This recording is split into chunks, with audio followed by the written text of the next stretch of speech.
虽然必单境南宫绫，哈哈，嘿，蠢物，是失传已久的碧血归元功，魔符影。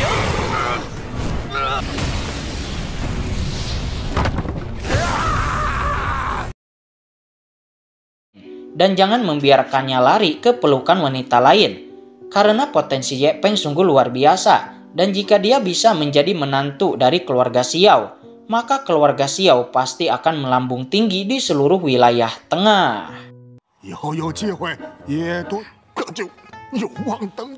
Xin kemudian berpindah kepada Aula Hitam. Terlihat Sheng Yan menyadari bahwa Ye Peng tidak bisa dikendalikan oleh Aula Hitamnya, dan dia pun memerintahkan bawahannya untuk segera mengirim orang untuk membunuh Ye Peng. Di sisi lain diperlihatkan Nang Hongli sedang berlatih melawan para prajuritnya sendiri. Dilihat dari kekuatannya, kekuatan Nang Hongli saat ini telah jauh lebih kuat daripada sebelumnya. Nang Hongli merilis teknik bayangan iblis dan nampak terus-menerus membantai para prajuritnya.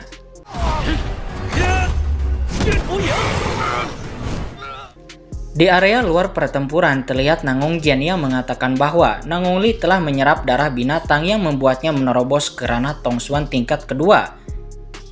Dan sekarang kekuatan Nang Hongli jauh lebih kuat daripada sebelumnya. Tidak lama kemudian sesosok wanita yang memiliki kekuatan di atas rata-rata tiba-tiba muncul. Dia mengatakan bahwa dia akan bertarung dengan Nang Hongli.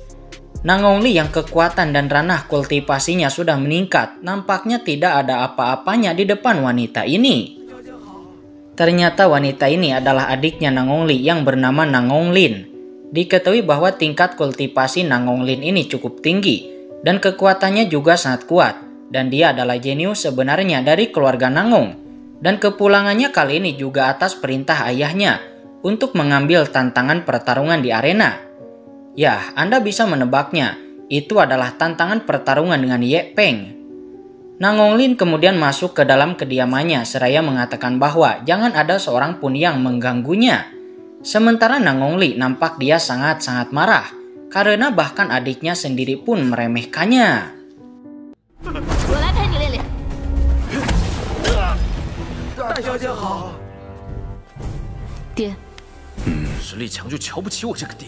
Sementara saat ini di markas keluarga Xiao, terlihat Xiao Lingling tergesa-gesa datang kepada Ye Peng dan mengabarkan bahwa Nang Honglin telah kembali.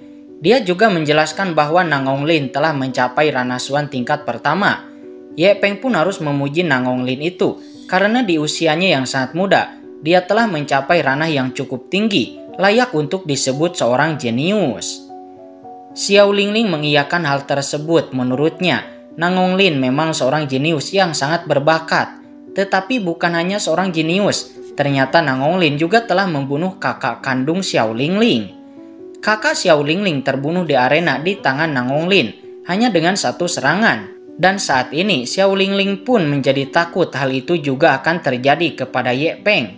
Tetapi kemudian Ye Peng menenangkan Xiao Lingling bahwa dia memiliki cara untuk bisa menang, dan meminta Xiao Lingling untuk jangan mencemaskannya. Mendengar itu Xiao Lingling pun menghela napas lega. Akan tetapi tepat ketika itu tiba-tiba sesosok orang muncul dan langsung menyerang Ye Peng dengan membabi buta.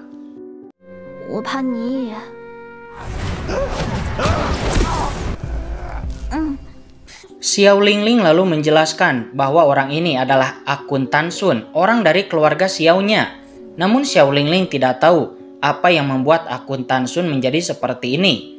Ye Peng menjelaskan bahwa mungkin Akun Tan Sun telah meminum sejenis obat yang membuatnya kehilangan akal sehatnya.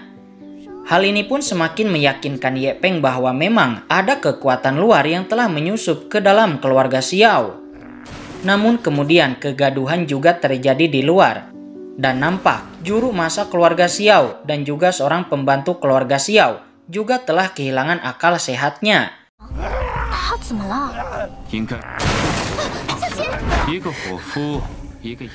Ye Peng kemudian bertarung melawan orang-orang yang telah kehilangan kesadarannya itu.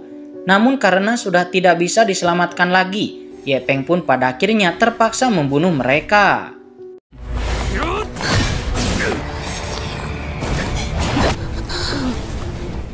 Ye Peng menyadari bahwa ini adalah karena darah binatang yang telah menyebabkan mereka semua kehilangan akal sehatnya. Dan Ye Peng pun tahu bahwa orang-orang yang bisa melakukan ini itu hanyalah orang-orang dari Istana Dao Sembilan Surga. Scene berpindah ke markas Aula Hitam. Terlihat Sheng Yan yang nampak dimarahi karena dia telah memberi perintah untuk membunuh Ye Peng. Atasannya itu pun kemudian mengatakan bahwa kunci rencana besar mereka agar berhasil bukanlah Xiao Lingling, melainkan Ye Peng. Mendapati itu, Sheng Yan pun segera berlutut. Dia memohon ampun dan mengatakan bahwa dia akan mengatur ulang semuanya.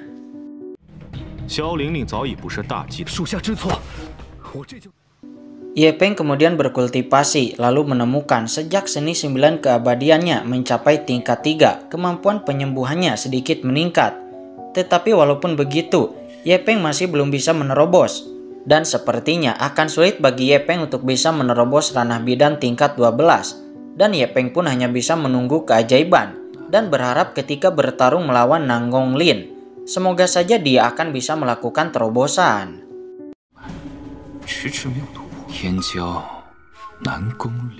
Singkat cerita, hari pertarungan pun telah tiba. Terlihat banyak orang yang sudah memenuhi arena pertarungan.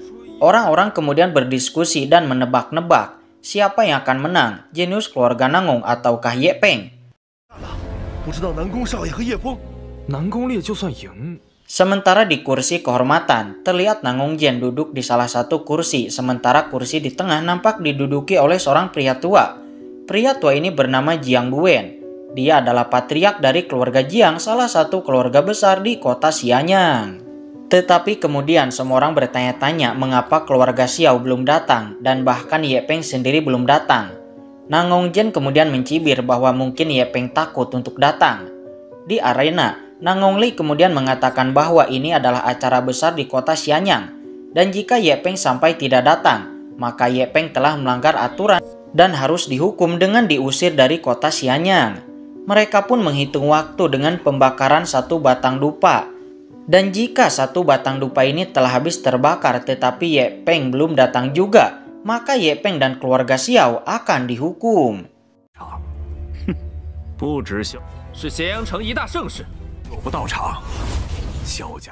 Nanggong Li pun terus membakar satu batang dupa dan terus-menerus mencemooh Ye Peng di depan semua orang. Tetapi kemudian Ye Peng datang dengan mantap bersamaan dengan Dr. Yu, Xiao Lingling, dan juga seluruh keluarga Xiao yang datang bersama dengannya. Tuan Xiao juga datang ke kursi kehormatan. Jiang Buen langsung menyambut Tuan Xiao, tetapi nampak Tuan Xiao biasa saja dan malah terlihat mengabaikannya.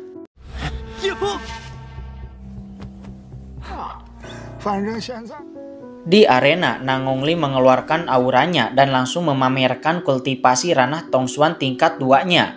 Namun Ye Peng kemudian mencibir, walaupun tingkat kultivasi Nanggong Li telah meningkat, tetapi tetap saja Nanggong Li di depannya hanyalah seorang pecundang. Mendengar itu jelas Nanggong Li tidak terima, dia kemudian berkata, "Jangan sok keras kau Ye Peng." Segera setelah itu Nanggong Li pun langsung melayangkan serangan pertamanya. Dan baku hantam antar Ye Peng dan Nanggong Li pun terjadi. Walaupun tingkat ranah kultivasi Ye Peng lebih rendah daripada Nanggong Li, tetapi terlihat Ye Peng mendominasi di arena. Hal itu pun seketika membuat para penonton pun bertanya-tanya, mengapa orang di ranah bidan bisa menandingi orang di ranah Tongsuan? Mereka pun bertanya-tanya, apakah Ye Peng telah mencapai ranah bidan tingkat 10 yang legendaris? Namun Xiao Lingling dengan bangganya mengatakan bahwa Ye Peng bukan berada pada tingkat 10, tetapi berada pada ranah bidan tingkat ke-11, yaitu ranah tanpa celah. Hal itu seketika membuat para penonton terkejut dan bahkan tidak bisa untuk mempercayainya.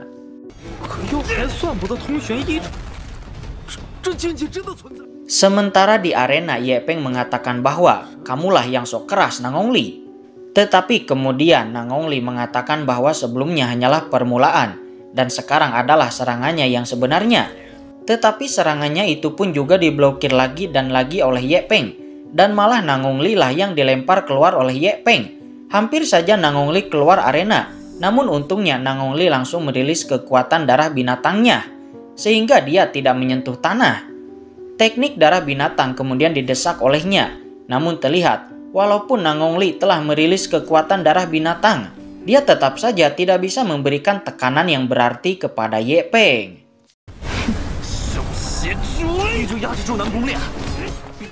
Sementara di kursi penonton pada saat ini banyak orang yang telah mendiskusikan bahwa keluarga Nangong sekarang akan dipermalukan.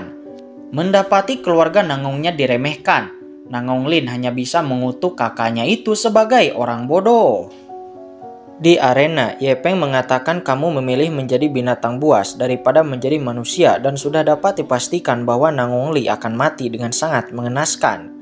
Tetapi Nangongli meraung. Dia menegaskan bahwa selama dia bisa menjadi kuat, maka dia rela menjadi binatang buas. Baku hantam pun kembali berlanjut.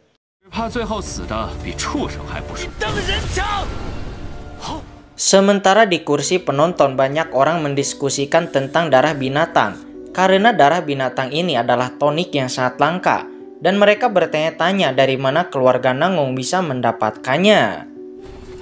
Sementara di arena, pertarungan sudah mencapai fase kritis. Terlihat Nangongli dan juga Ye Peng telah sama-sama merilis teknik terkuatnya. Dan kemudian, duar. Kedua serangan itu pun bertabrakan. Raungan pun bergema dari tabrakan kekuatan tersebut, sehingga menghasilkan kabut asap yang menutupi seluruh arena, membuat semua orang tidak dapat melihat siapa pemenangnya. Dan setelah kabut asap itu menghilang, terlihat Ye Peng masih berdiri di arena. Sementara Nangongli dia menyemburkan darah dan lalu tumbang.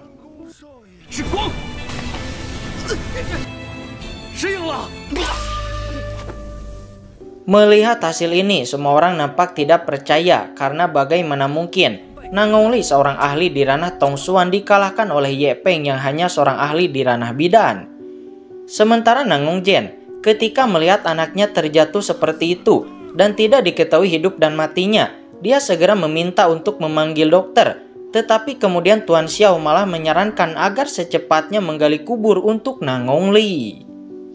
Tentu saja Nangongjen marah, dia ingin memukul Tuan Xiao, tetapi kemudian dihentikan oleh Jiang Buwen. Kemudian Jiang Buwen mengumumkan bahwa Ye Peng adalah pemenangnya, tetapi Ye Peng tidak peduli dengan siapa pemenangnya, karena bukan dia lawan yang diinginkan oleh Ye Peng.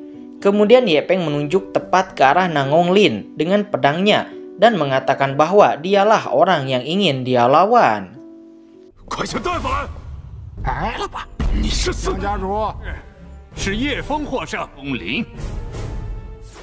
Xin kemudian berpindah ke markas Aula Hitam. Terlihat Sheng Yan yang telah mengetahui bahwa Nangongli terbunuh dan menyadari bahwa tindakan Ye Peng tidak bisa ditebak. Akhirnya dia pun memutuskan untuk pergi dan melihatnya sendiri.